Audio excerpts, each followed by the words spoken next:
everybody, and a very warm welcome to the British Library. My name is Marion Wallace, and I'm the Curator for African Studies here at the British Library.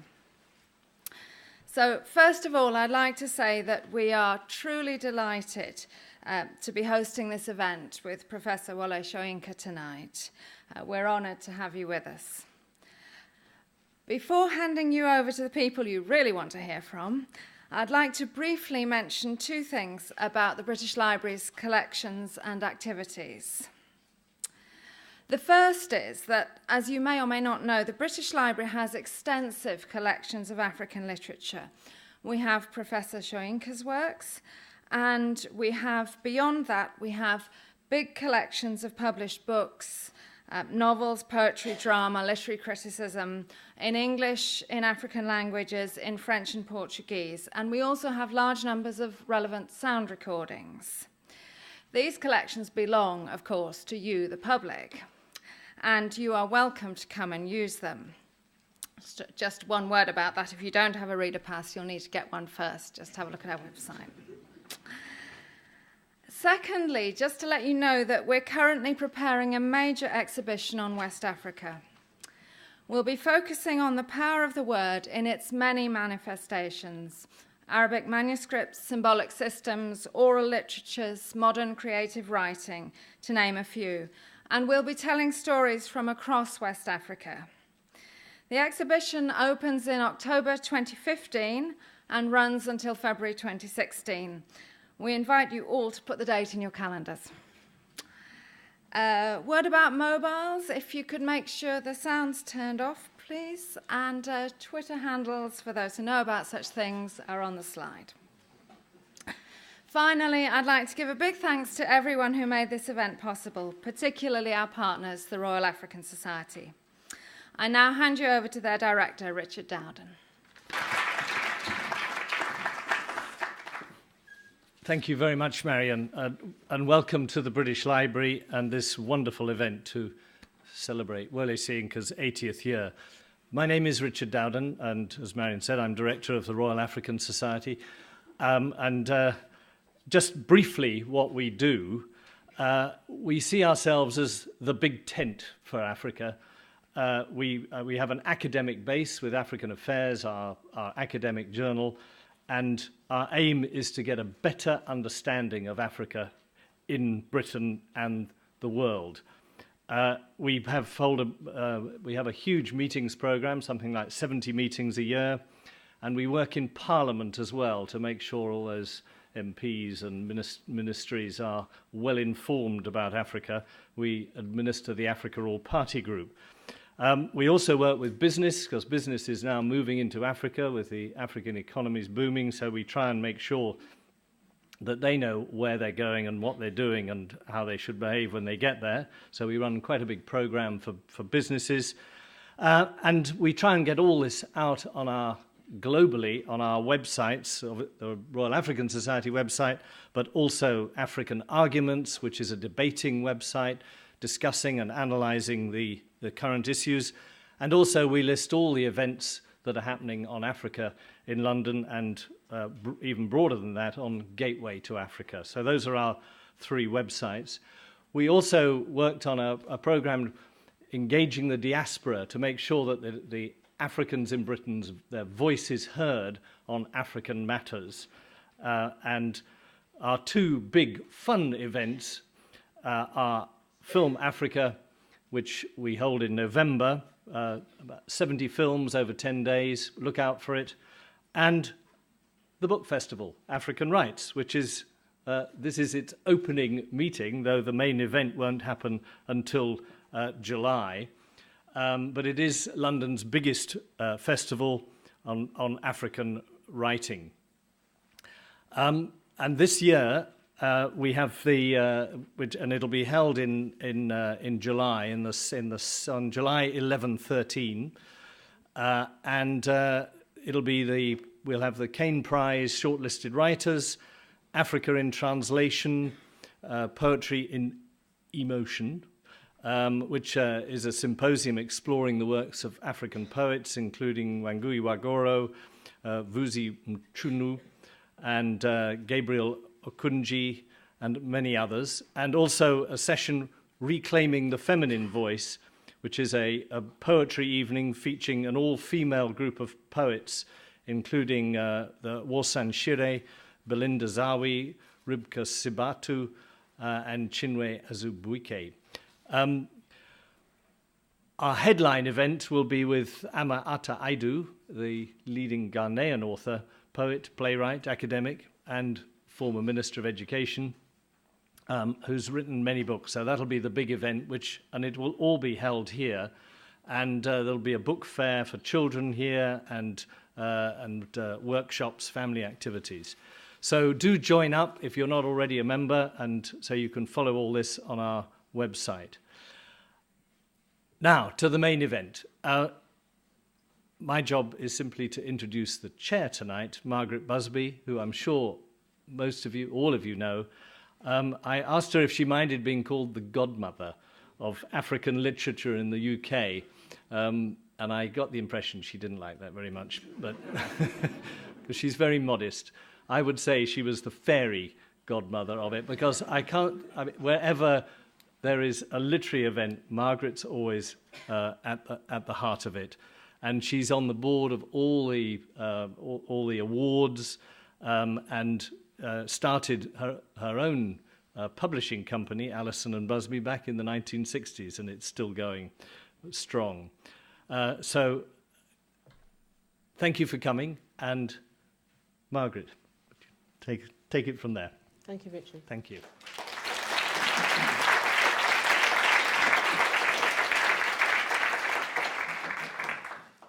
Good evening. It's my pleasure to introduce to you our guests of the evening, Professor Wole Soyinka. I was going to say he needs no introduction, but I'm going to give him one. I'm going to try and sum up a wonderful life in a few words. Professor Wole Soyinka is one of Africa's foremost literary figures, with an international stature second to none. He was born in Ake, Abeokuta, Western Nigeria, in 1937.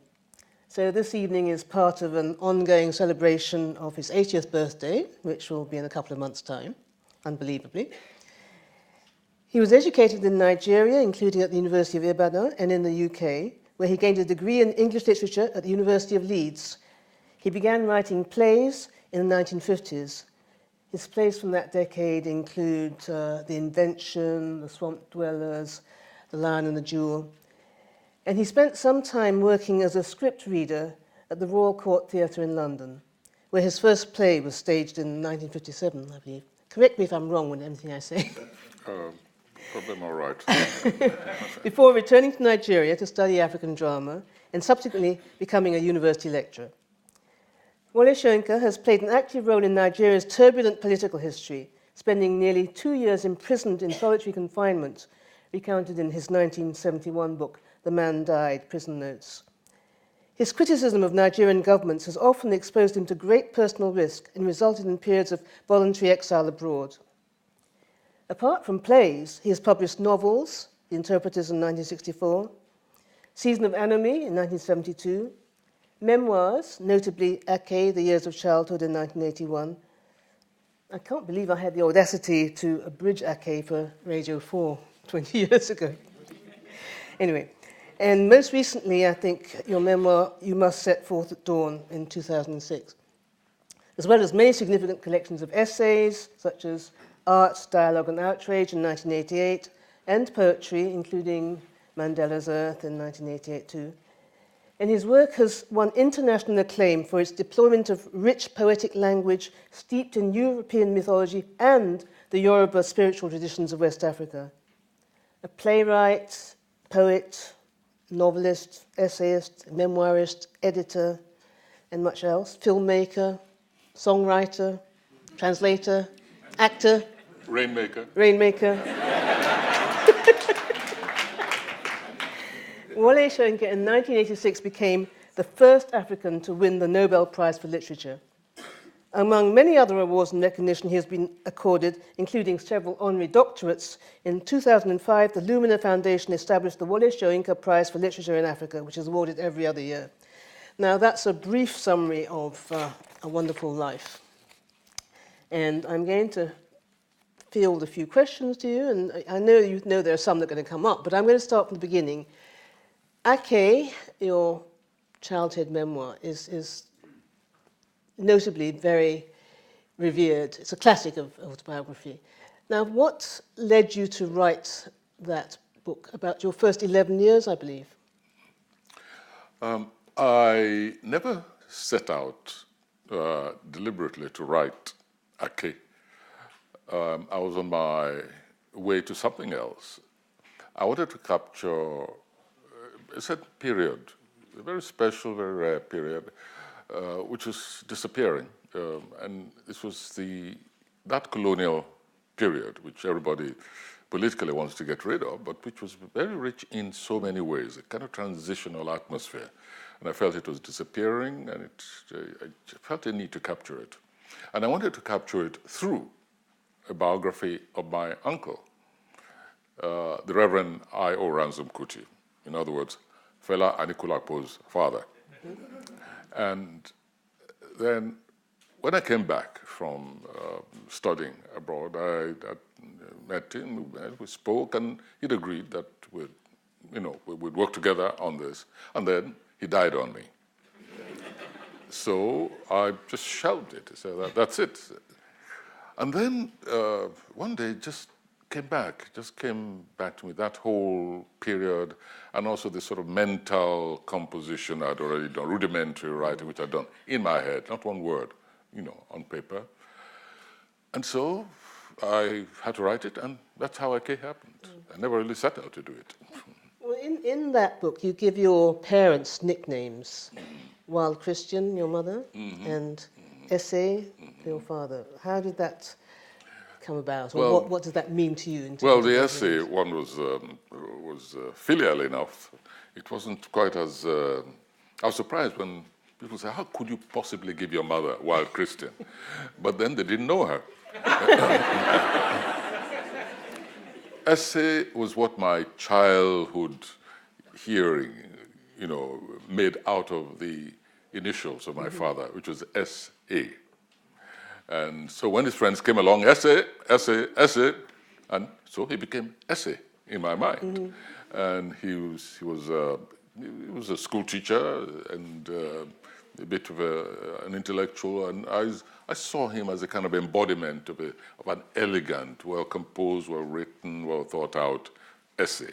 And so everything just... So it fit it perfectly. It just... Now, my mother, she was wild. When you talk about Christianity, hers was really, really deep Christianity.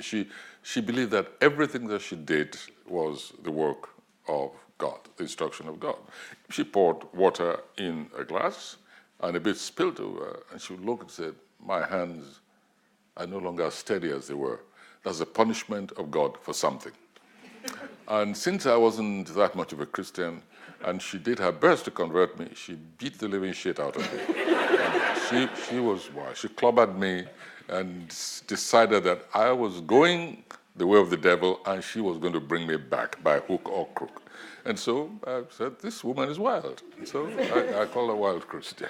She was an Anglican. Your father was an Anglican minister as well, was he? She was, sorry? An Anglican. An Anglican, yes, a Protestant Anglican, that's right. St. Peter's, that was the name of our church, patron saint, yes. Okay, well, you've summed up your parents. Now, what characteristics do you think you inherited from each of them? I think that I must have inherited my curiosity about things from somebody. And I have a feeling that must have come from my father, intellectual curiosity, etc., etc. Curiosity not from my mother. She wasn't curious about anything at all except it pertained to God, to Jesus Christ. From my mother, I think I inherited a dramatic flair. She was very dramatic by her nature. For the rest, an uncanny and rather dangerous patience I also inherited from my father. If you committed some infraction, he pretended he never saw you. Until evening time, Wole, go and bring the stick. That was him. It's a mixture of, for the two of them, I think. So you had this Christian upbringing. Yeah. And how did the Yoruba side of your value system come in? Yeah, that was part of the problem. My father, my grandfather, was an out and out Orishaman, pagan, to use the Christian expression, pejorative expression, and I was very proud of him. And eventually, he also fell under, the missionary zeal, which made me even more angry against Christianity, because that side, that traditional side of my upbringing, of my environment, was something which I valued enormously. I was drawn to it naturally. For me, it was more poetic, it was richer, more colorful, more mysterious. There was nothing left in mystery. It's been imparted to me through the stick, the attempt at conversion. But that side of my spirituality, if you like, came through my grandfather. And so that really shaped my sensibilities in many, many ways. My sense of myth, sense of community, etc., that came from my grandfather's side. And where did your political consciousness come from? When did that emerge? It came from everywhere, but I think largely in terms of a sense of the imperative of activism, not merely of studying a political situation, but being active in that situation. I took that from my great aunt, Mrs. Ransom Kuti. She mobilized the women against feudal despotism of the Alaki of Abeokuta. She mobilized the market women. I liked her sense of organization, her teaching. She was also a great political teacher. And I also inherited some of that from my uncle, Ransom Kuti. They were both anti-colonial forces. They saw, while they collaborated, they were quite at ease with the colonial officers, British officers, but politically, they were very much aware of their being interlopers and impeding, in some ways, the development of African society in their own way. Yes. So then you decided to become a playwright. At what point? When did that happen? I don't know that I decided. I just started writing plays. I began with short stories. Short stories. But simultaneously, I think as a child, I was also fond of putting together my siblings to enact short stories. So it all started very early. Yeah. What sort of age was that? As far as I can remember, as early as you like, maybe as soon as I could listen to short stories and understand the short story. There was always a tendency to want to enact them in one way or the other. And can you remember what the first play you wrote would have been? I believe it was a radio play. BBC was coming into West Africa, Nigeria, and there were all kinds of funny sounds coming from that radio, which signified human beings doing unusual things. I used to listen to those plays, and eventually I think I sent a play to the NBC, the local NBC radio, and I believe that was the first radio play in Nigeria at the time. That would have been in the mid-50s? Yes, I think that was mid-50s, correct. Yes, I was still in school, and it was marvelous just to hear my play on the radio. So when you came to Britain to study, you began writing plays that were being staged. Sorry. No, go ahead. No, I was going to ask, how did you feel when you actually saw your plays being enacted on the stage of, say, the Royal Court Theatre? Very dissatisfied. It didn't turn out to be quite what I expected. All kinds of strange things happened in that production at the Royal Court Theatre. George Devine, by this time, had sent plays, Sam Wanamaker to the Royal Court Theatre. And while waiting for the opportunity to stage this play, George Devine had this marvelous progressive idea of bringing together young playwrights. This was the time when John Osborne was breaking through the mold of British theatre. And George Devine at the Royal Court Theatre wanted people like Arnold Wesker around him, Angelico, and then instituted the Sunday Night Theatre, which is part reading, part performance. And after being playwright, play reader, he would then try out their plays, in sort of rough and ready form at the upstairs theatre. And there was the invention, I think, which was first staged there, and all kinds of disasters. What sort of disasters? The climax, the bomb didn't go off in time. Technical hitches. Technical hitches and so on. I said, no, this is not what the play should be like. But anyway, it was very good exercise for me. But when Nigeria became independent, you had a play that was performed at the celebration there, the Dance of the Forest. How did that come about?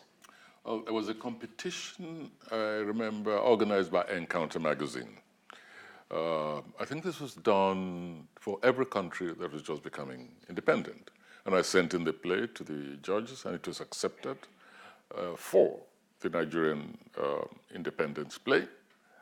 But when it came to the sponsoring of the play by the government, and these were the conditions, that whichever play was selected from whichever country, the government would present it, back it all the way. Somebody then pointed out is wrong to say pointed out, because that means it was there, what was pointed out. Let's just say that somebody then told them that this play was subversive. That this was a Dance of the Forest, independence was supposed to be joyful, joyous, and celebrative, and it was supposed to be a party. And then he said, there's a subversive message in that. The gathering of the tribes is critical of the post-independence generation. It went into history, but the history was supposed to be a kind of paralleling of the dangers which we mostly unconsciously were entering into, given the nature of the first generation nationalists, what I already saw and embedded in the play. These very clever civil servants, in the cultural department. And so the government said, no, we're not going to touch it. But the prize money was reasonable for the time, and so I used it to stage the play anyway. As you mentioned the word subversion, that seems to be a theme through most of your life. Yeah, many people don't understand the words. You tell the truth and they say you're being subversive. What can you do about that? You've been very critical of many of the governments of Nigeria. How did you find yourself in the position to... Well, you kept putting yourself in personal danger because you spoke out. Was that something that you thought about consciously, or you just... No, remember, this was a period of very heady and turbid also struggle for independence. And at that stage, we weren't really looking, I'm talking about people of my generation, those who were politically conscious, aware of what was going on in the world. We were not even thinking in terms of our own nations, mostly. Africa was focused on South Africa, on Kenya, on what you might call settler colonialism, as opposed to sort of surrogate colonialism, which the British operated through obas, chiefs, and so on.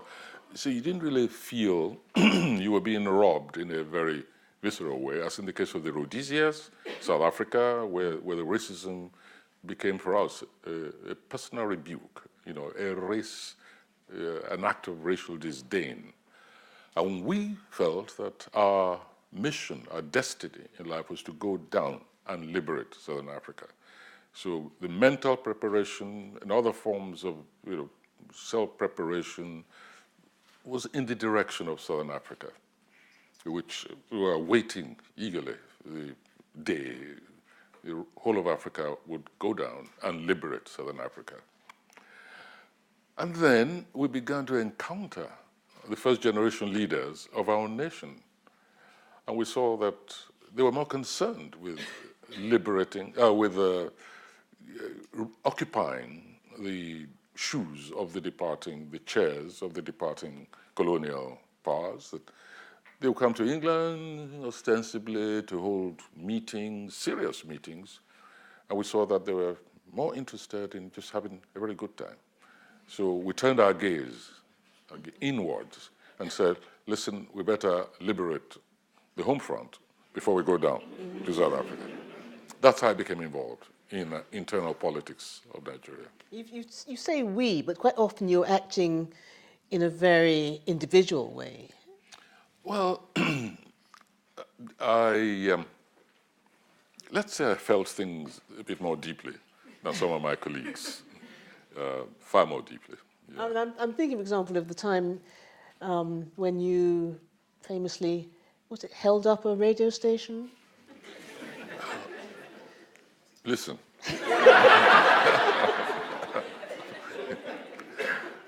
I was put on trial and I was acquitted. I just want to hear your version. I want to hear your version. Well, actually, I give the game away a little in You Must Set Forth at Dawn.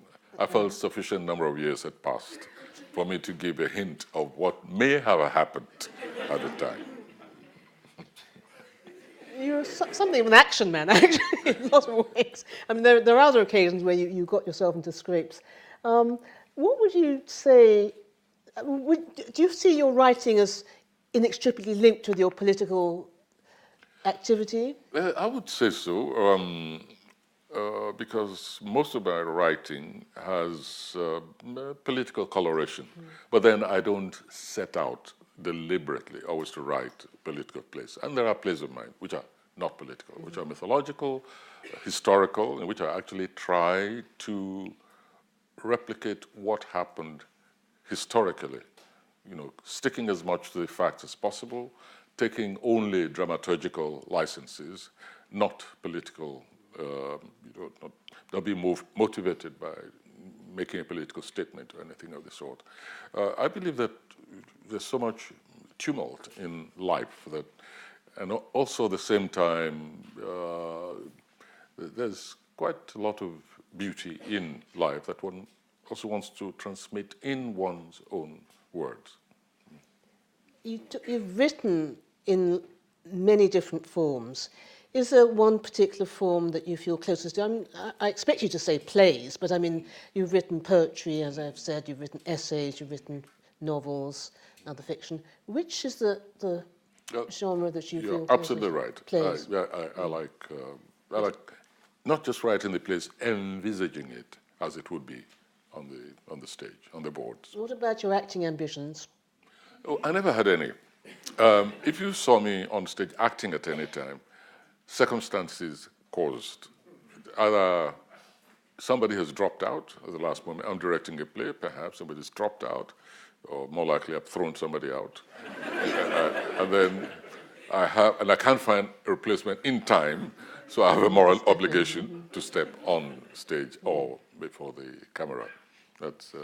But acting, no, not too fond of acting. Can you tell me something about the Mbari Writers Group that you were involved in and how that came out, what its aims were?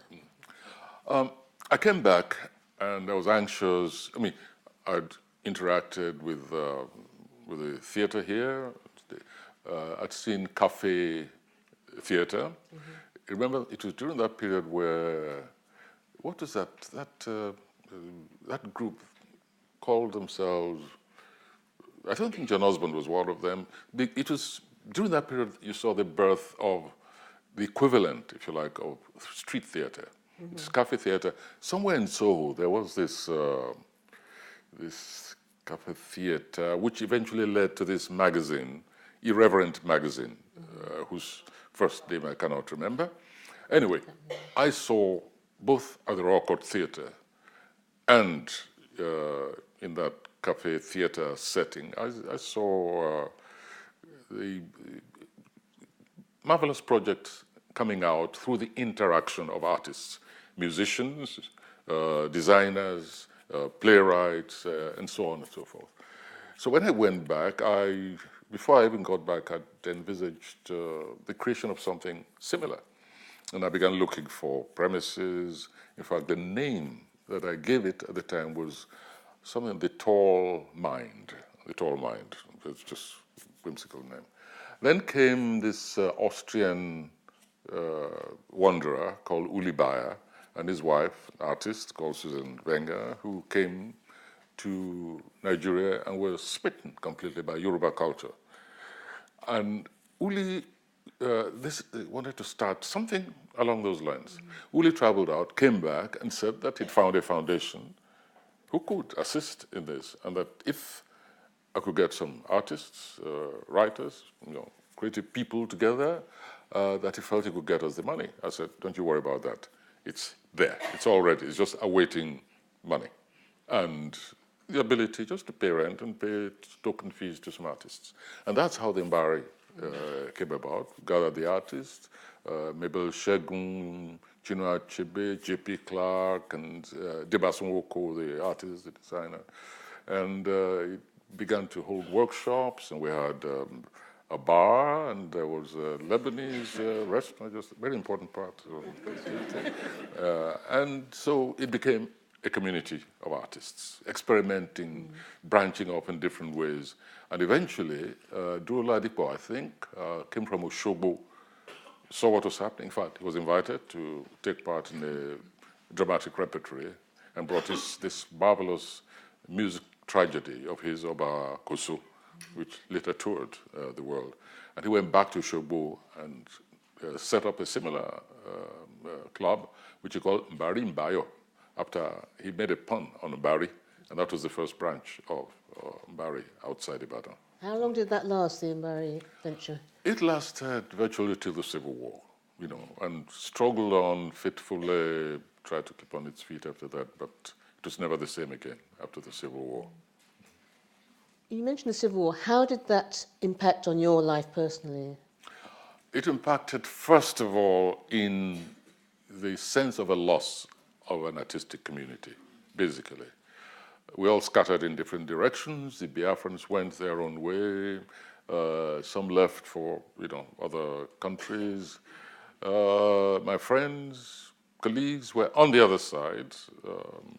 It was one of the motivations for my, trying to do everything to stop the shooting actually beginning, because I knew where it would eventually end, if it ever ended. I think that was the main thing, that sense of loss of community and the shrinking, shall we say, of the creative spirit in terms of collaboration. That's the main thing. I know we've probably spoken a lot about what's actually happening now in Nigeria with the abduction of the girls and Boko Haram. Would you like to talk a bit about that and say what your view is of how the situation has been dealt with, what needs to be done, what the government is doing wrong? Well, the first thing I would like to emphasize to people, especially outsiders, is that they shouldn't be taken in by any notion that Boko Haram began just a few years ago. Boko Haramism, if you like, began many, many years ago when politicians began to use religion as a means of attaining power, began to corrupt the minds of youth after having neglected them, then indoctrinated them in extreme religious adhesion. began to build around themselves, should we say, armies of the Almajiri. Almajiri, that's a name for youth in the Islamic religion who sit at the feet of mullahs and virtually imbibe knowledge by rote. You have a tunnel, a vision. The entire existence is focused on attaining benefices in the afterworld. They go out to beg, it's part and parcel of their religious, training, they believe. They depend entirely on the benevolence of their teachers, and they're not allowed, they're brought up in a way in which they have no alternative view of life. As politics became hotter and hotter, the politicians took over these,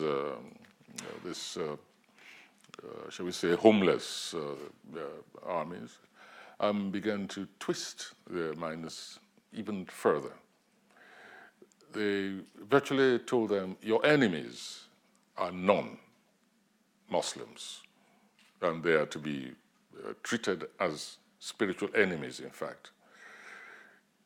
Religion became mixed with politics in their minds, creating a toxic brew that poisoned their personalities completely. Now, whereas before in my childhood, we lived harmoniously with other religions. As you know, I was raised in a Christian home. And the Christians would celebrate the various Muslim festivals, Eid, Ramadan, the whole lot. Some Christians would even fast during the period of the Muslim fast, a gesture of spiritual solidarity, and vice versa, others in Easter. If, that is Muslims, fast in Easter.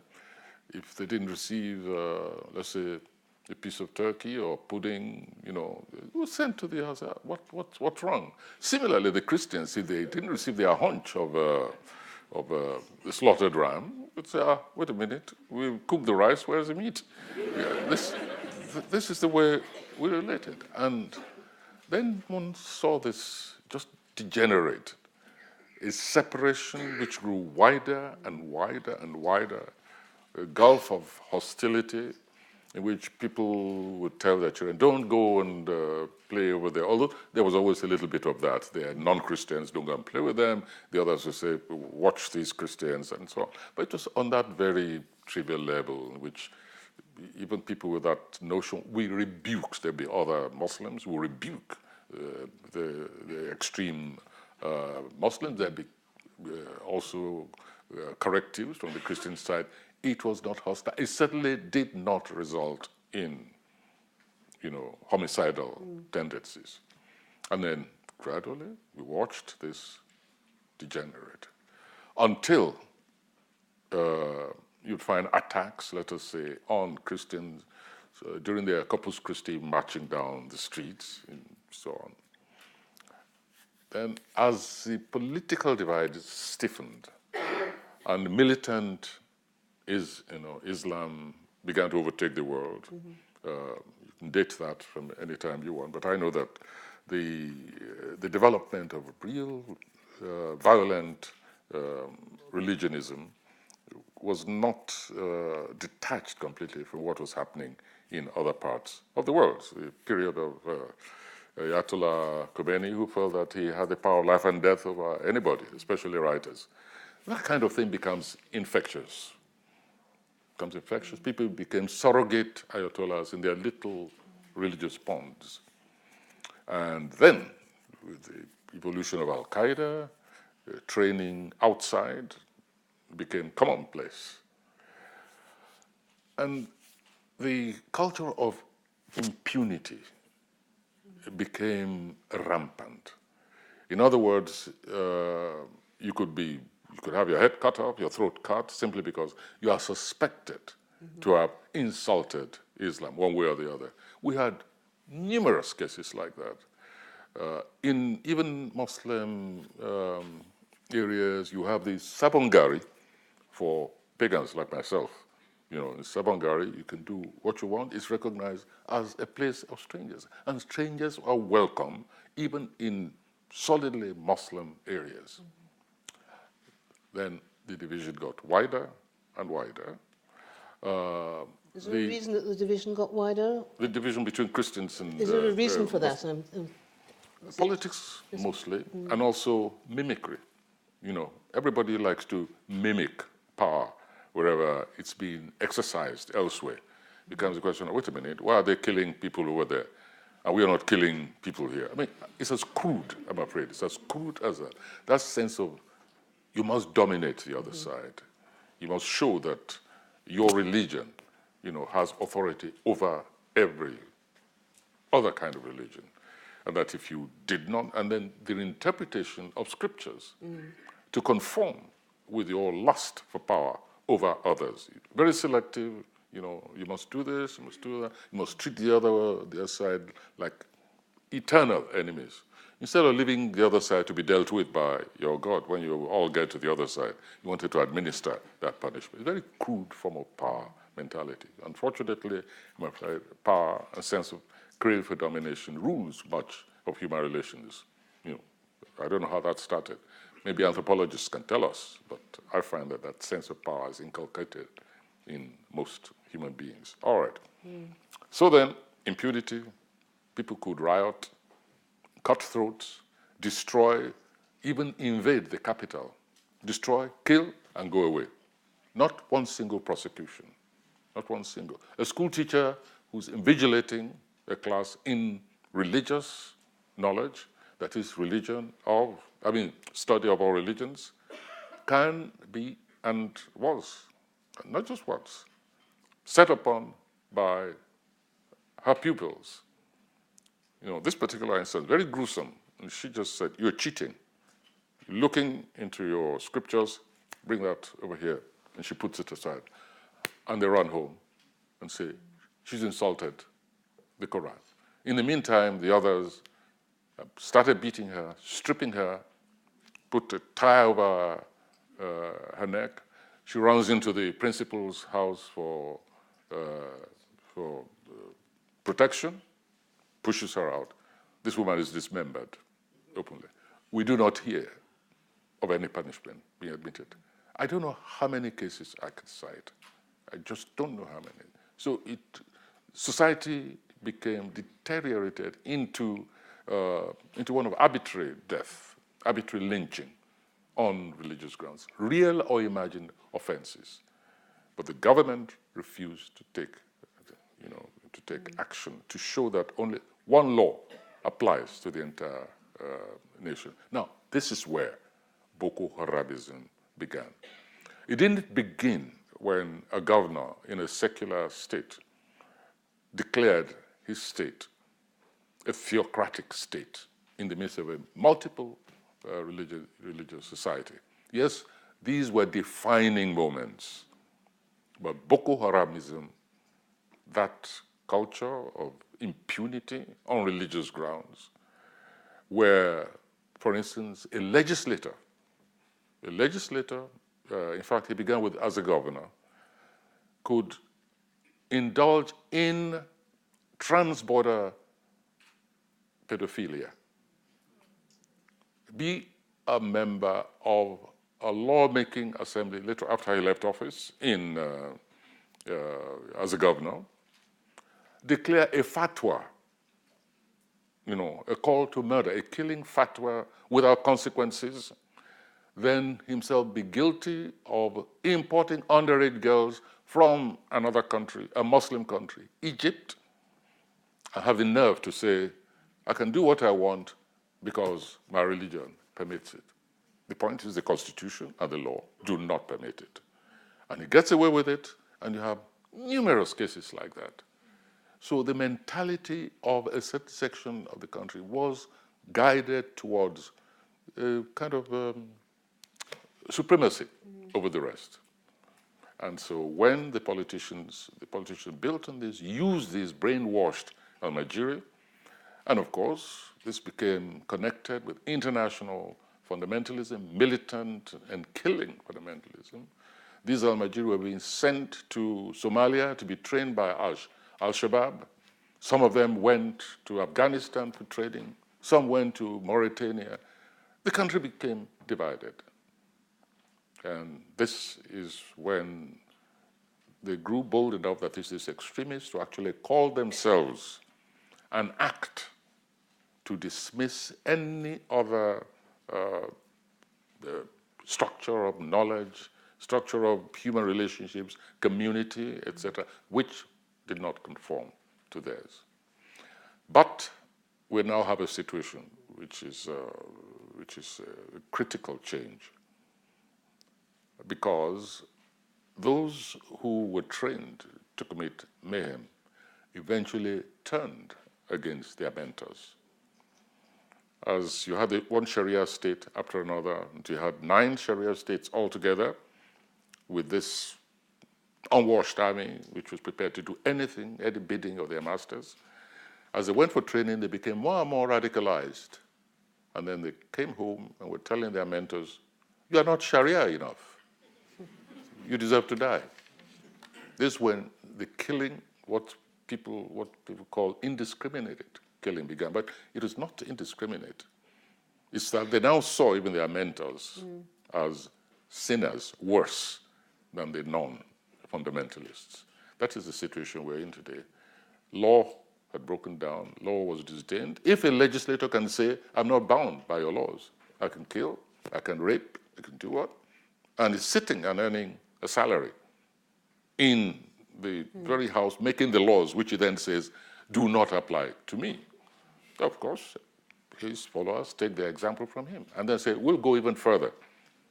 And you get to the point where it's not just you're going to schools and you're cutting the throats of teachers, you're cutting the throats of parents who dare send their children to school.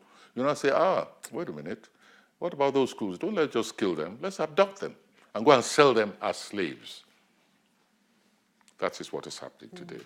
Boko Haramism did not begin 10 years ago. It goes back 15. Many people are not even aware of the fact when it began on a small scale and police stations were taken over and they were named Afghanistan and they were named Iraq and so on. The army moved in, managed to destroy them. It began all the way back. We're reaping the seeds of wrath which have been laid by the mentors, the seekers after power. You've been speaking out for half a century about the political ills and wrongs, as you're doing now.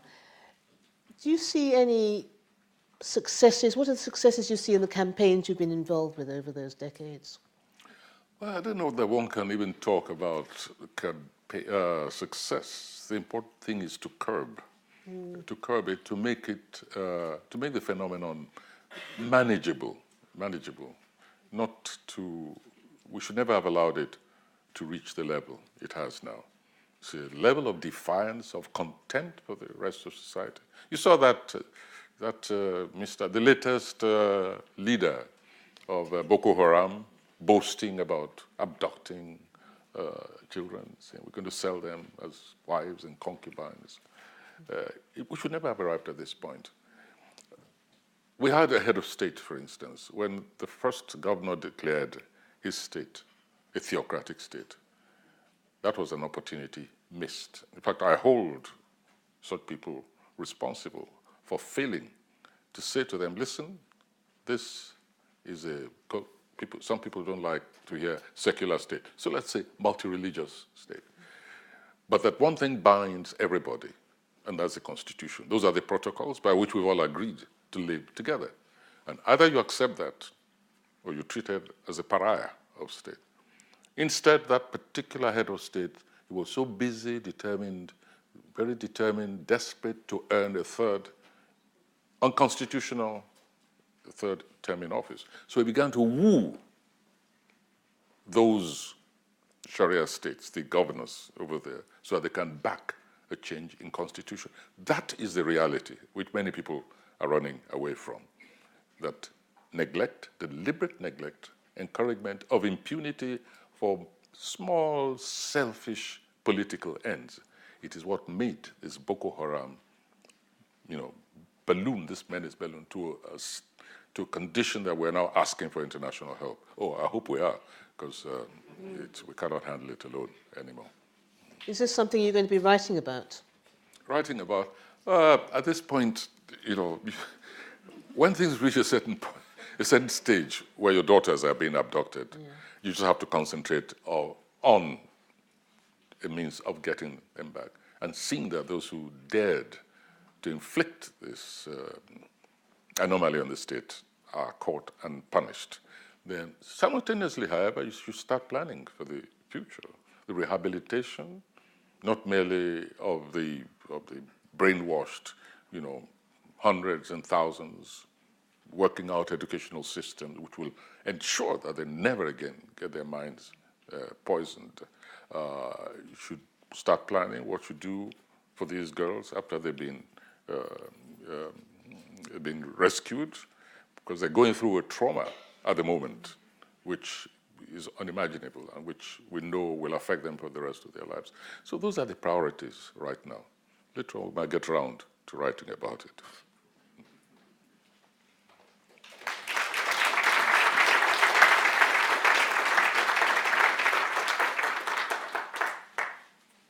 I'm not sure whether it's time yet for questions. Yes? Okay, we're going to open up the floor, and there's a microphone that's going to be going around. So if you raise your hand if you have a particular question for Professor Soyinka, and perhaps say who you are.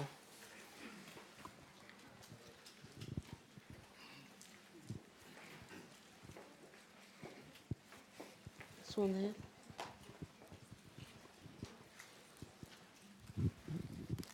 Hello, good evening. My name is Michael Irene. I'm studying PhD in creative writing. I just wanted to ask you a question about myth in contemporary African writing. Do you think oral tradition is being used by contemporary African authors enough to retain oral African tradition?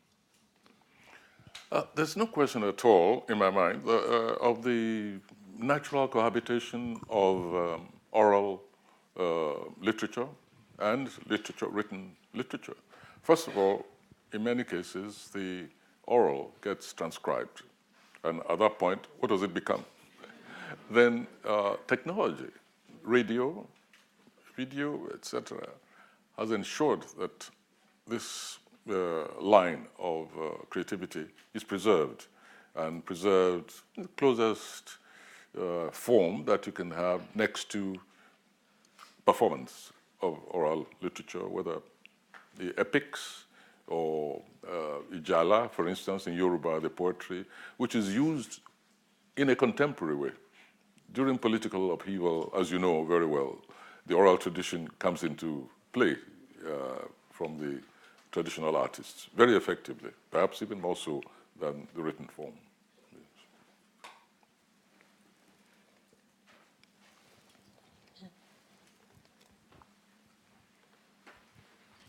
Good evening. My name is Sakina, and I'm a master's student at the LSE. Thank you so much for providing a very rich historical context of Boko Haram. My question is, what do you think people who are young like me and in the diaspora, what do you think we can do? I mean, how do we get our voices heard?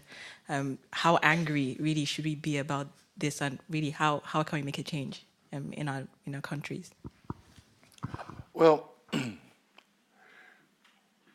if you listen to the criticisms, for instance, of the president of Nigeria in terms of acting very late, very not sufficiently, with sufficient resolve that can achieve results, I think that the diaspora can assist in the sort of demonstrations we've been seeing all over the world in making Nigerians themselves understand that this is not just a Nigerian problem, that this is that a crime against humanity has been committed, and it becomes the total responsibility of the entire global community, but with special emphasis on Africans in the diaspora. Whimsically, but not entirely whimsically, I believe we're moving to a situation where, you see, there's a culture of aggression, confidence, arrogant aggression going on. And I think maybe it's about time we began thinking of creating forces which will assist, which will go to the rescue of societies which find themselves in this kind of condition. You hear of black widows. Maybe it's time we have some brown widows who actually take it on themselves to match the culture of self-defense by whatever means, because this attitude of sometimes supineness, not actually supineness, but just the inability to respond in kind or proactively to what we're witnessing today. I think we might get to a stage where freedom squads, freedom teams take on their own defense and are assisted, in the kind of expertise needed to respond to what we're undergoing today on the African continent. So it's both a kind of it's political response that is necessary, a sense of global solidarity, which takes forms, as I said, like demonstration, etc. The readiness to embark aggressively on a counter-indoctrination approach. And finally, we may even reach the point where we actually train people to respond to those who feel that they have a divine right to mess up our lives.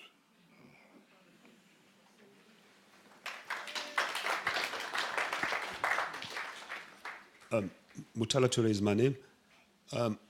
My first point, I think one of the anomaly in Nigeria, I'm a Gambian, by the way, it's the constitution that makes distinction between indigenes and citizens.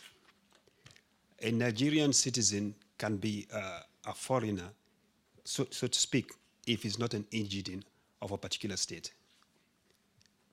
And I think that's kind of sowed the seed for disunity, this ethnic, tension in Nigeria.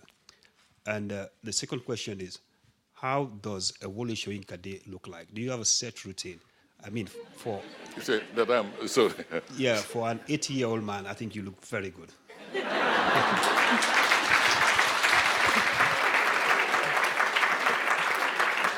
I just missed one critical word, I think. Was it that how does Wole Soyinka... Your day. Your routine. Your daily routine. Routine. Your routine. Routine. Routine, like, in the morning, what you do up to night.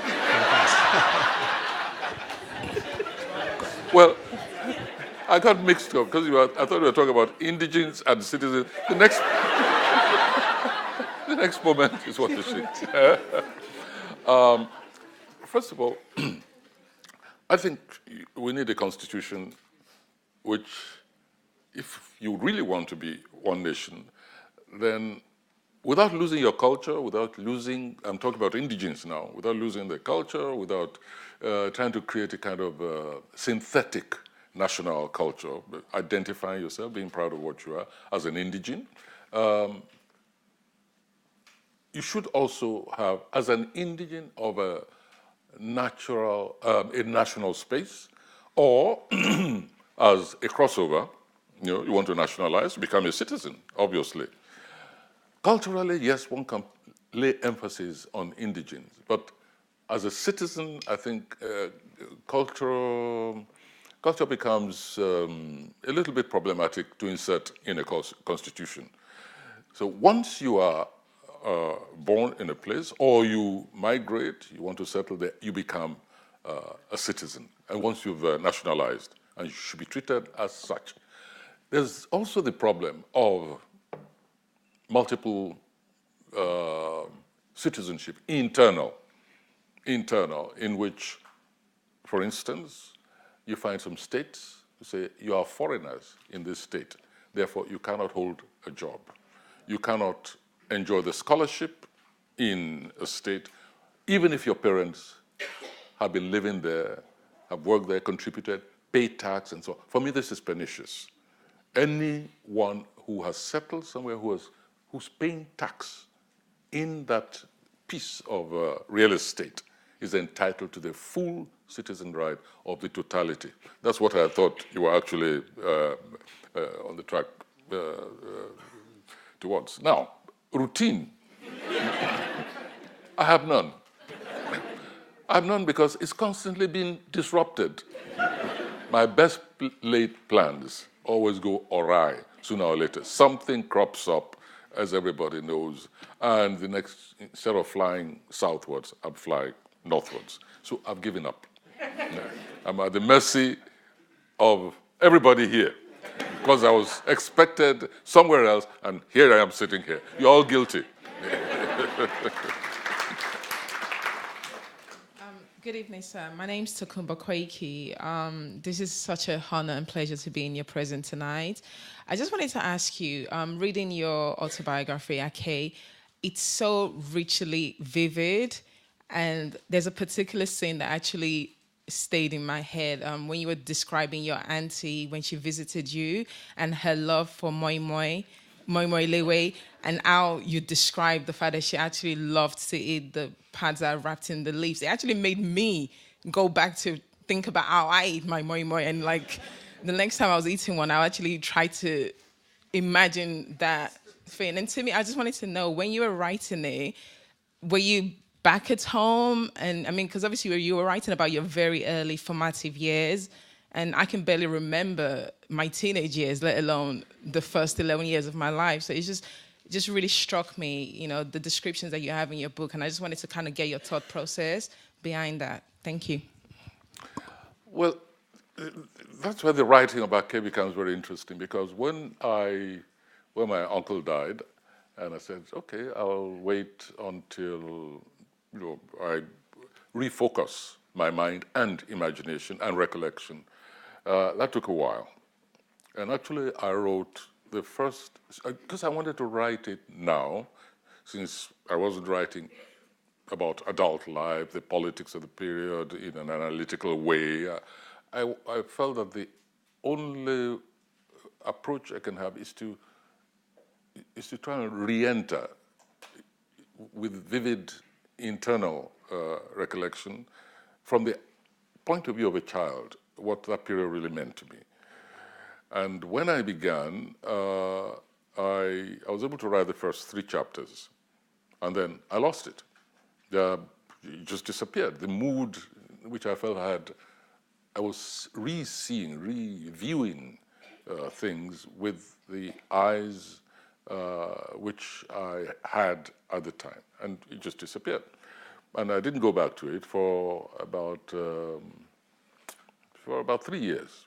Yeah, about 3 years. I couldn't go back to it. And then one day, something, an image, a passage, a piece of music, I can't remember what now, but something just triggered off that period, and I re-entered it and virtually wrote the whole thing all over again. And the interesting thing was that I decided to start all over again. And when by accident or the other, when I compared the first 3 chapters I'd written with the new ones I'd written, it was almost word for word. I thought, as a writer, obviously an interested writer, the other, it's quite a miracle of recollection. It was almost word for word. So, is it true that you have a photographic memory? Yes, I do have that as well. I do have that, a photographic memory. Actually, I was astonished about 2/3 way through my life, I was astonished to discover that not all people have photographic memories. I couldn't believe it. I thought everybody was like me. But I do have a photographic memory. That's why I hate cameras.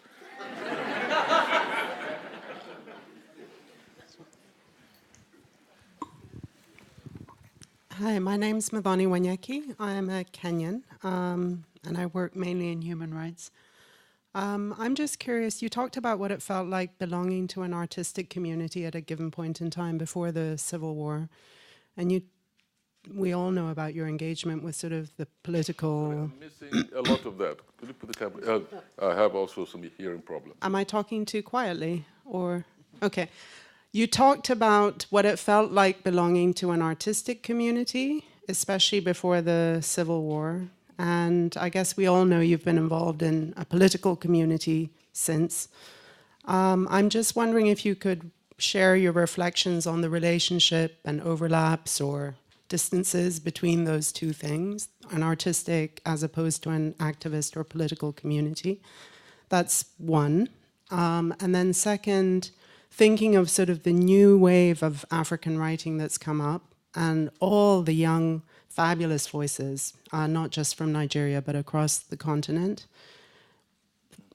If you follow that work and their trajectory, what are your reflections, given your generation, on what you think the themes they're engaging with and their own engagement with their own societies and state at this point in time? The relationship between the artistic community and the more political activist community. Sometimes they overlap, sometimes they don't. And I'm just wondering your thoughts on that for your generation, and then your reflections on that looking at the next generation or the current generation of young African writers. Well, the artistic community in any society is never static. It's very fluid, always changing, not drastically, but you're bound together in any case by one common cause, and that's creativity. An artistic community which never fights within itself will be a very boring artistic community. I think we spark off one another, and the sparks sometimes become embers if one is not careful. But it's always manageable because there is a common goal. Now, politically, for instance, you can never have everybody with the same ideology in society. There are those whom you might call artists of the establishment, but at the same time, they're creative geniuses, one level or the other. And I think almost not, the main thing is not to try and create and establish a sort of a unicellular thinking artistic community. As much variety as possible, what keeps it alive. And so it's not surprising that when you have to confront the political community, when you feel very committed towards confronting political community, you find others who defend what you are trying to destroy, or who are just comfortable with it, who feel why rock the boat. Our mission is to be creative, to write poetry, and so on. And of course, you're right. And there's no reason why the two cannot cohabit. It's when members of an artistic community range themselves against what you consider progressive, to the extent that they become activists on behalf of the enemy. That's when the problem begins. Disputations, for me, these are normal. Disagreements, even over the means to obtaining change, to transforming society, all this, for me, are quite normal. But sometimes, from time to time, you find those who actively take the side of the establishment, the political establishment, the reactionary establishment. Then there is trouble. The community disintegrates very quickly, and there's no point trying to keep it up.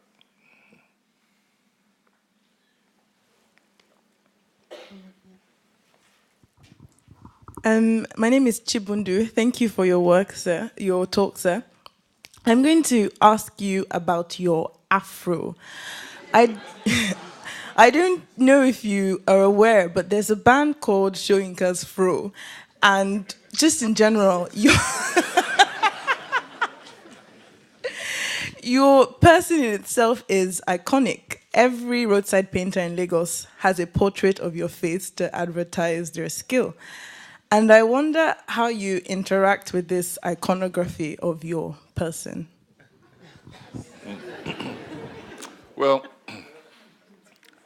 it's a nuisance sometimes, quite frankly. It's a nuisance because you like your anonymity as much as possible. You know that some is already lost because you're, what you might call a public figure. But to carry literally this burden on your head, it's a level of masochism which I didn't think I was capable of. And of course, it's also a danger because during the season of Sani Abacha, for instance, I couldn't comfortably, never could relax outside in a public place, sitting in cafes and so on and so forth. I had, I think, a total of, I think I had more hats than the average woman. Yeah. And they're the ones I usually see carrying boxes, pill boxes with their hats. Each hat constitutes a luggage by itself, And I didn't think that men had so many hats. But I had lots of head covers, including the Rasta. You try and picture me in a Rasta during that period, and then I could relax outside. I think I should hold a patent to it. It might earn me more money than royalties from books. I think about that. There's one at the back there.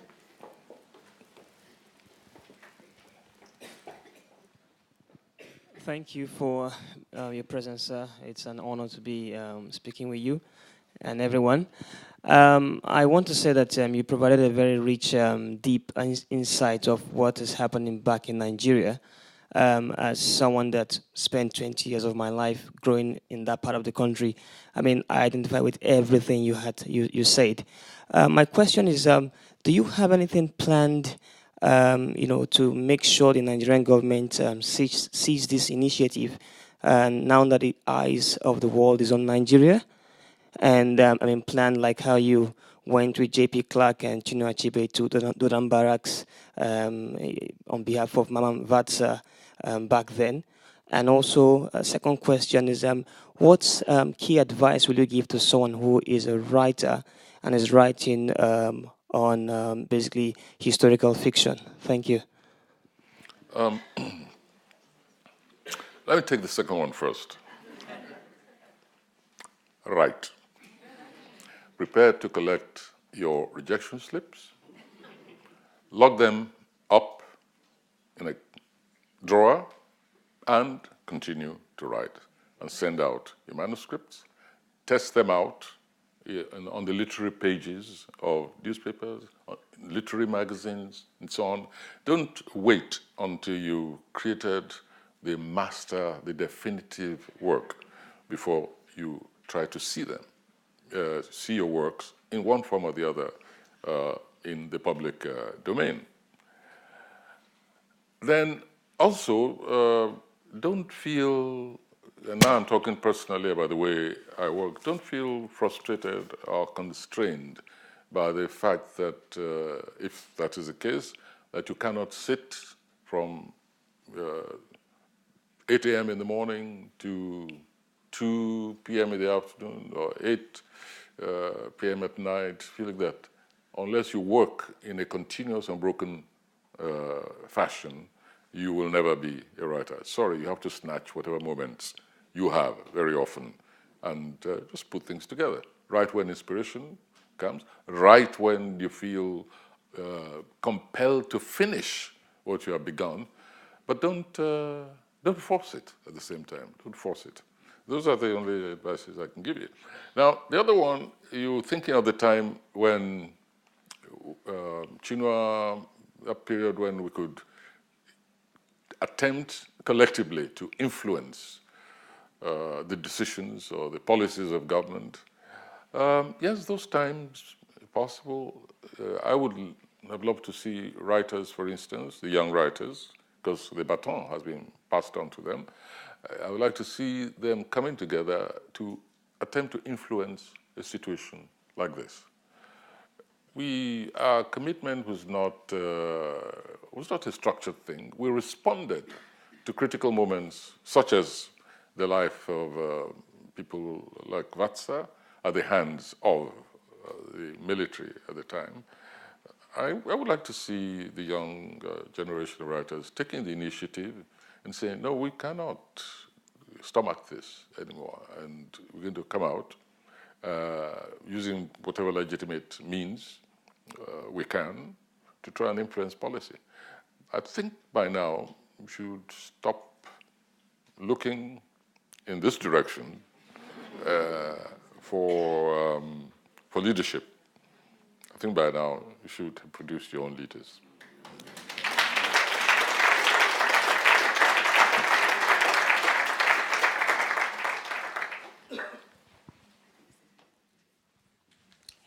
Thank you.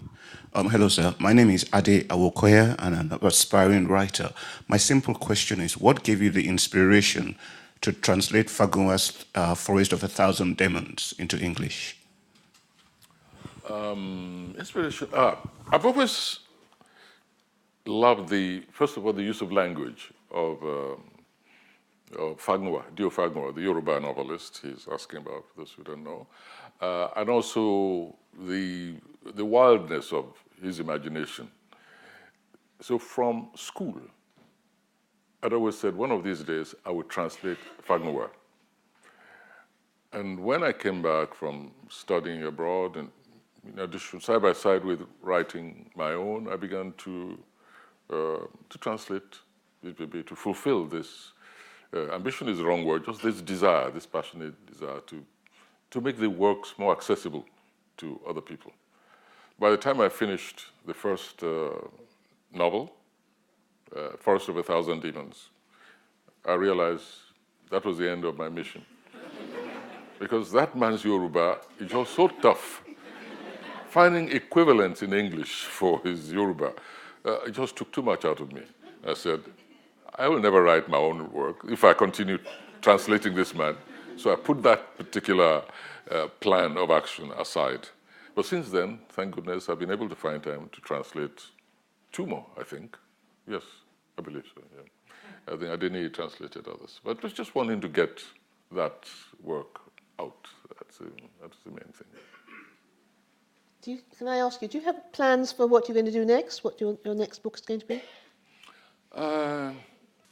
Yes. As a matter of fact, I'm engaged in some work at the moment. Not entirely, not fiction. But I never talk about what I'm working on. Okay. I thought you'd say that. There's a couple of questions at the back. Okay.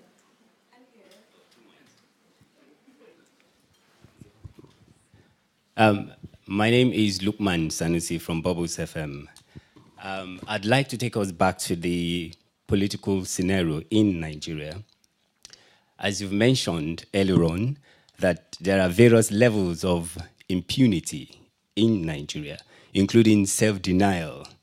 The case of the First Lady comes to mind. She doesn't even believe that these girls have been abducted. And then she called a meeting and even have the representative of these demonstrators arrested. Right. So the question is, I don't know when the office of the First Lady was established in the first place in Nigeria that it became so powerful that it can stop anybody in their track, including overriding the decision of a sitting governor. What is your take on that, Prof?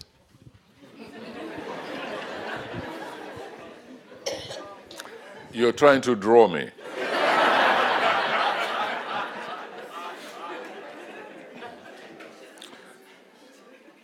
You know, Nigeria is a land of wonders. You know, it's a land of many, many firsts. And I am as mystified as you are. Mystified. This level of impunity is one I've commented on. And whatever it is you think of it, believe me, I share your thoughts.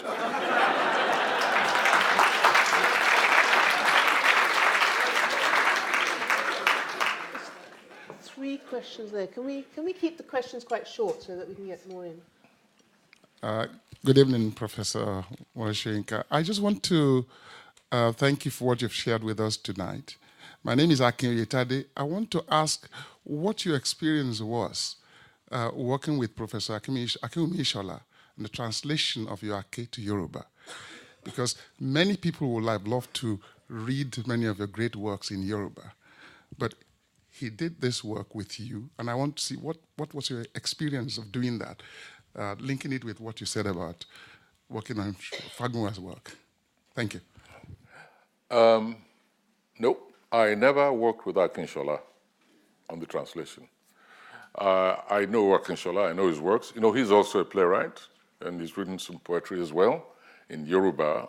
And my instinct was to leave the work entirely to him and to intervene only if he asks me any question.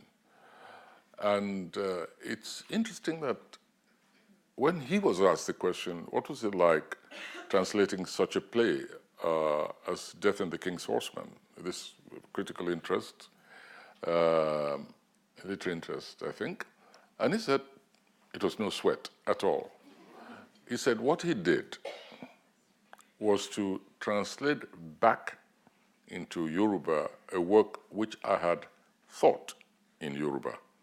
And I think that's a remarkable comment for any translator to make. He said, as far as he was concerned, this was a Yoruba play. And that, so all he did was just bring it back to the language in which I thought it out. So I think that's the answer to that question. Can we take a couple at the same time, and then perhaps we can get Professor Soyinka to answer?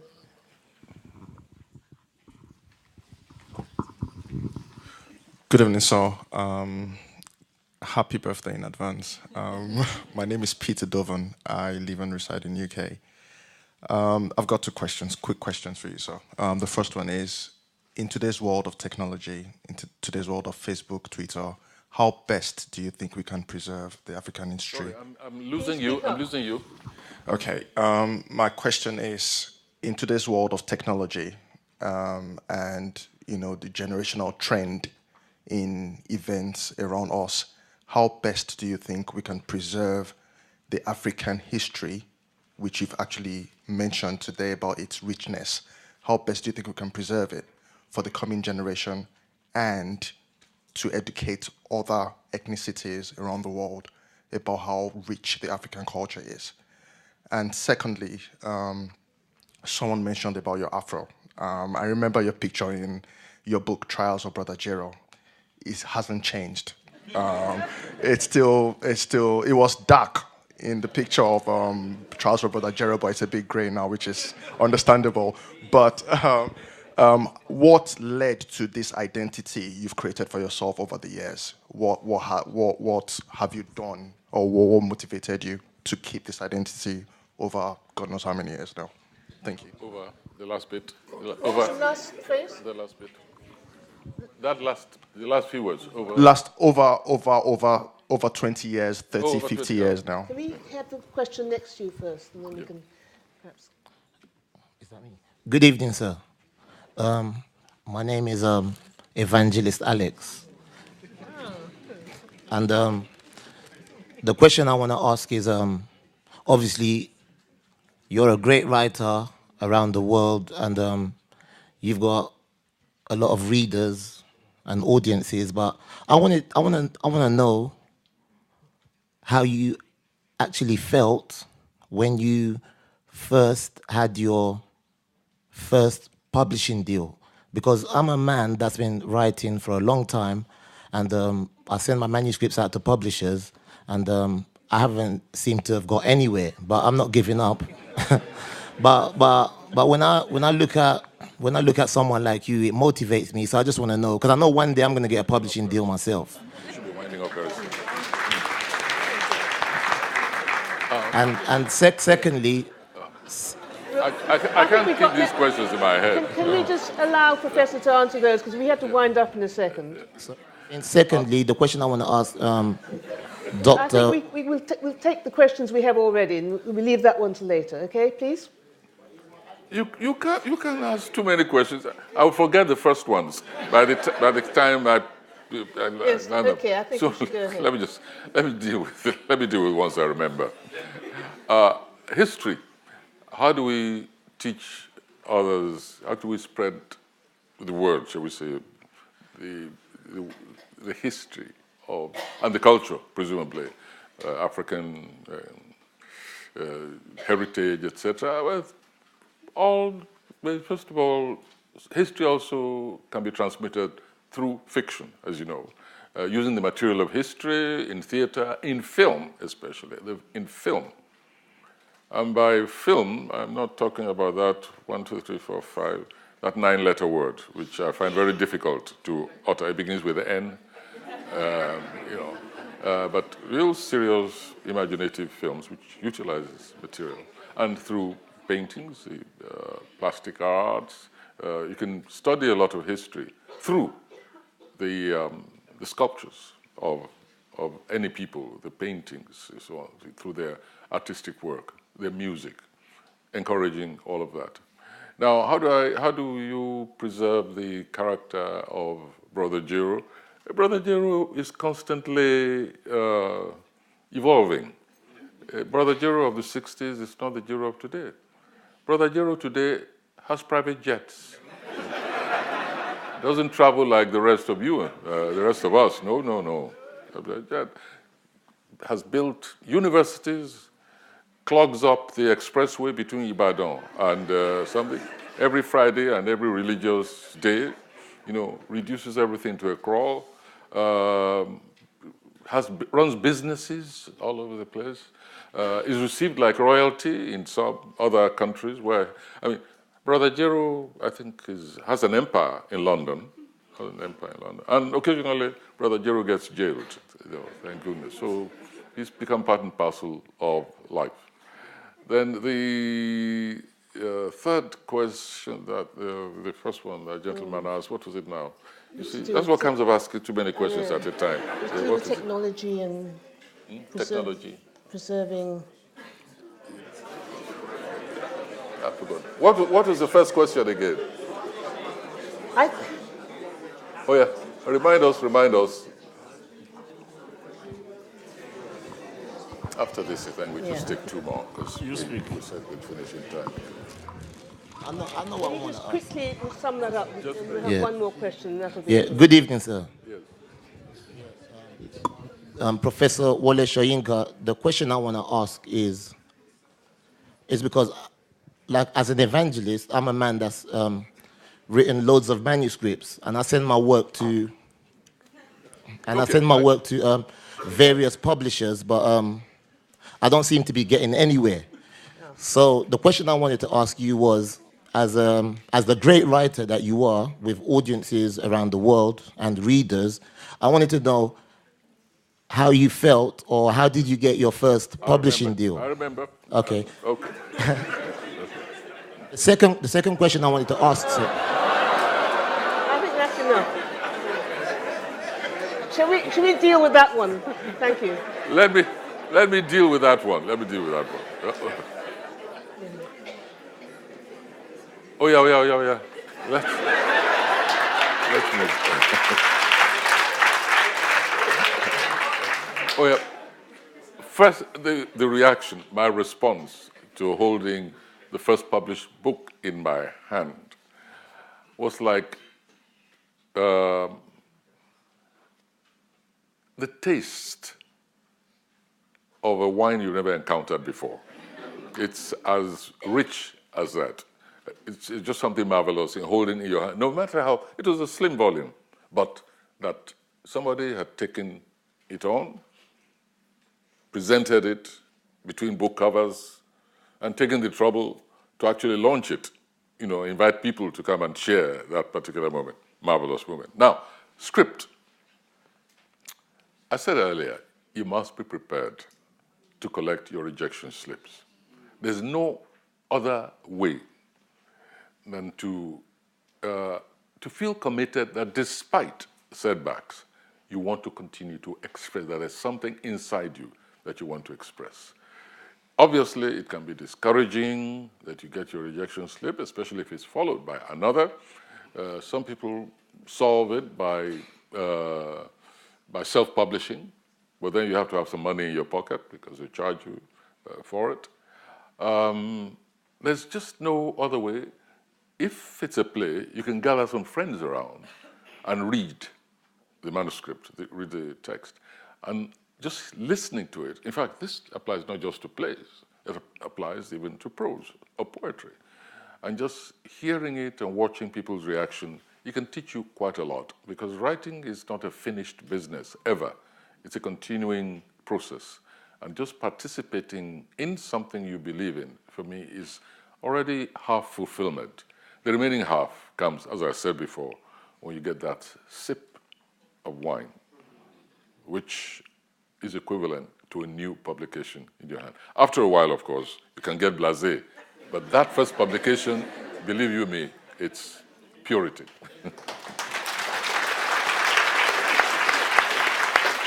Unfortunately, we have no more time, so thank you all for your questions. I'm sorry we didn't manage to get in all the others, but Professor Soyinka has other things to do, unfortunately. So thank you very much for the conversation, and thanks for answering the questions.